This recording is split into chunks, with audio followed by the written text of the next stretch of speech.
Hey guys, welcome to another episode of the American Man Podcast. I'm Isaiah Ritchie. It's over. 10 days, no food, nothing but water. So I'm certainly excited about that. I'm about to have my first non-water food slash drink. It's a mixture of lemon water with some honey and cayenne pepper. So time to start working my body back into it. But today I wanted to just go over sort of a review of what my experience was like, um, how it affected me physically, mentally, spiritually, and encourage everyone else to try to do the same. So I did want to start with acknowledging something, and that is that the Bible specifically says, and it's in Matthew chapter 6. It says, "When you fast, do not be like the hypocrites with sad countenance, for they disfigure their faces, that they may appear to men to be fasting. Assuredly, I say to you, they have their reward. But when you fast, anoint your head and wash your face, so that you do not appear to men to be fasting, but to your Father who is in the secret place, and your Father who sees in secret will reward you openly."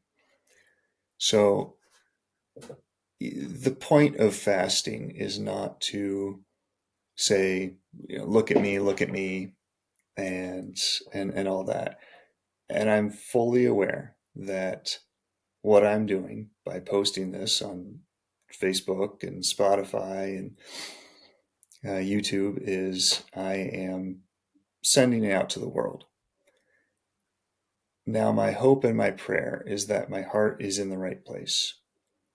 And my heart is for other people to watch this and see this and believe that they too can fast and that they too can honor God through fasting and hopefully, you know, try to do this sort of thing safely and in a good way.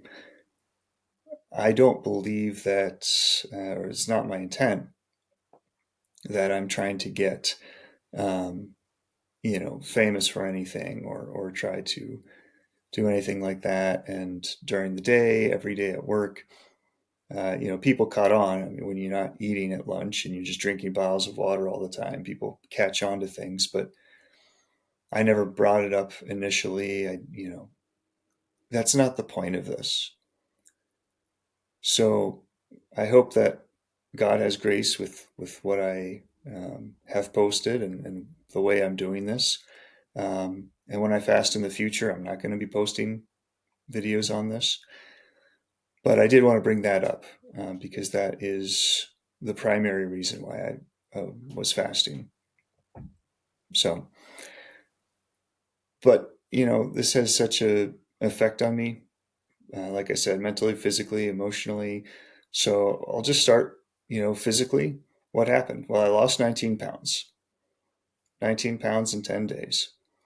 Um, Clearly, I'm gonna, gain a lot of that back. A lot of it's the fact that my system is empty. And your body holds on to a lot of food just in general as it works its way through your guts and all that. So, um, but hopefully I can keep some of the weight off to try to stay at a healthier weight. I was overweight. I know that. So that's the first physical thing. Secondly, I mean, it's remarkable what your body can do. You think of, oh man, I couldn't go for a day without eating. Well, you can, you know, you can and you should. Um, your body can go for longer than you think, and your body can do things that you don't think it can unless you try. Not just fasting. Get out there and push yourself. It's remarkable what you can accomplish when you start, practicing, when you start pushing yourself beyond what you normally do. Um, from a physical perspective, it's funny how that your hunger does not. increase proportionally to the days fasted. Um, your body gets weaker earlier every day. You get tired earlier every day. I never felt any dizziness, nausea, things like that. But it's not like you are hungrier, like you have a stronger rumble in your stomach, uh, the fifth day or the 10th day compared to the first. This time compared to last year, the last day actually wasn't as hard as I was expecting. It wasn't any harder than the other. I'd say 6 through 10, 4 through 10. So that wasn't too bad. But you do feel weak. You feel weak, and you feel like a sense of vulnerability almost. Like if you had to run or had to do something, it would be a lot more difficult. So that's the physical side to this. Um, Mentally, it does expose your weaknesses. It exposes um, your pre-existing mental or emotional conditions, so to speak. If you're the kind of person who gets angry, you'll be angry. If you're the kind of person who gets sad, you might be kind of sad the whole time. I'm not a super emotional person most of the time, so it didn't really change my emotional level. But mentally, it was frustrating to not be able to just have some chips with my friends, or eat something at lunch with everyone else, or sit down with my kids and eat the meal, that type of thing. It does help you, though, break your dependency on food. This thought that, I have to eat this meal every day. I have to eat this. It helps break your dependence on food.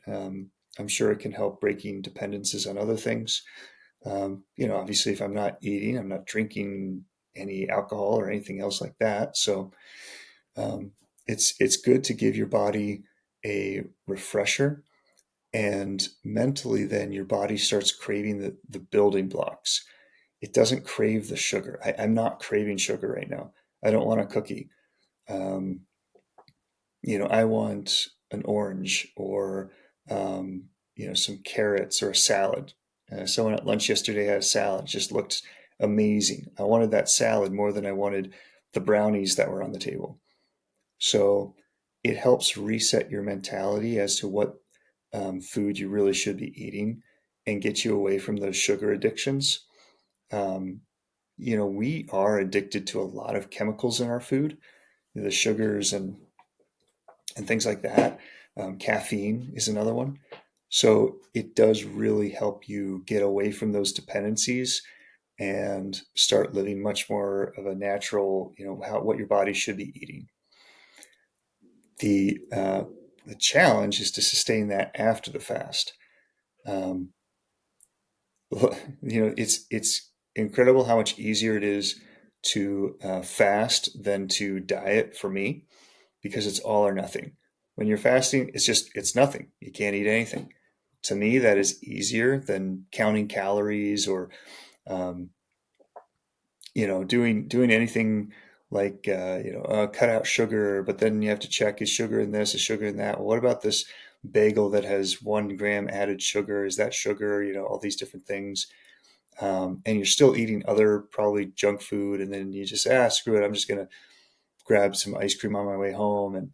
But this was easier to commit to and follow through with than an actual diet. So I can certainly see the allure and the benefit of intermittent fasting and things like that, because it's just an on or off. It's yes or no. There's no extra thought behind it. So um, it's incredible that so many of the things, all of the things that God commanded his people to do from time to time, is actually, it's counterintuitive, because it's hard and difficult and you don't think, but it's good for you. So, and then spiritually, I found myself praying much more often.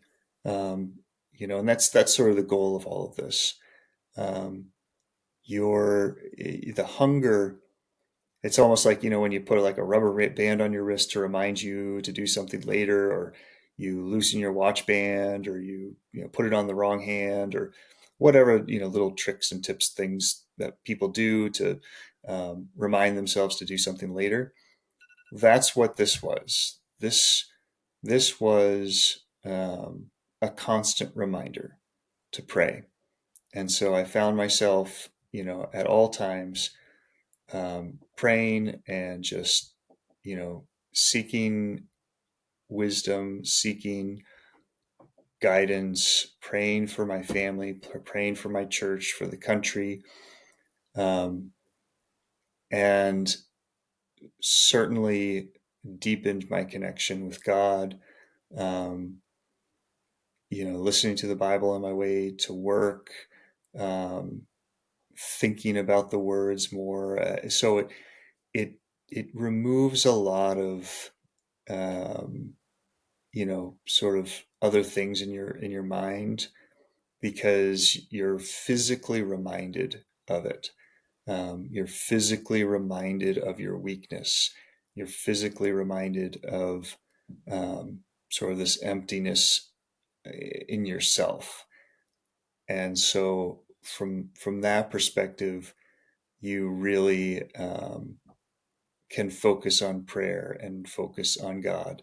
So spiritually, I certainly have found myself um, praying in a probably more meaningful fashion, and all those things. So why should a typical American man fast?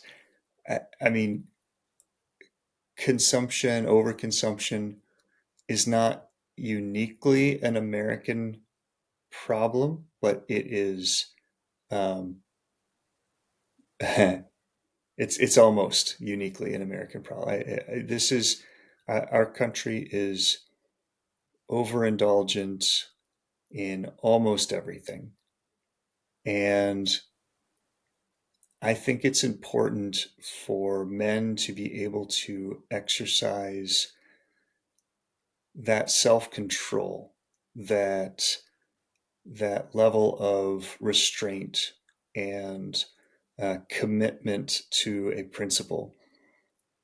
I believe that it will bring you closer to, whatever your spiritual feelings are. Um, and I do believe there are health benefits involved in this. So, am I going to do a 10-day fast again? Probably not. This was about as far as I'm comfortable pushing my body, and I'm only going to get older from here on out.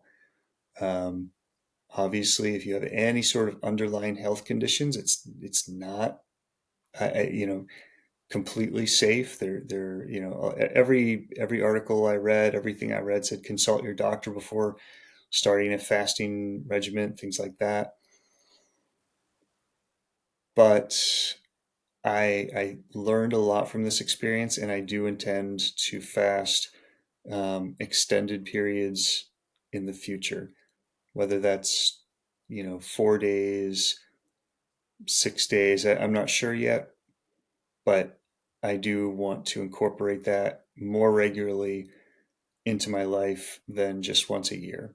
So with that, I'm going to take the first drink and sign on off.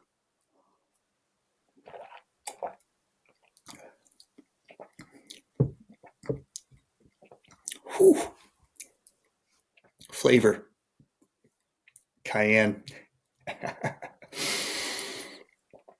Oh boy.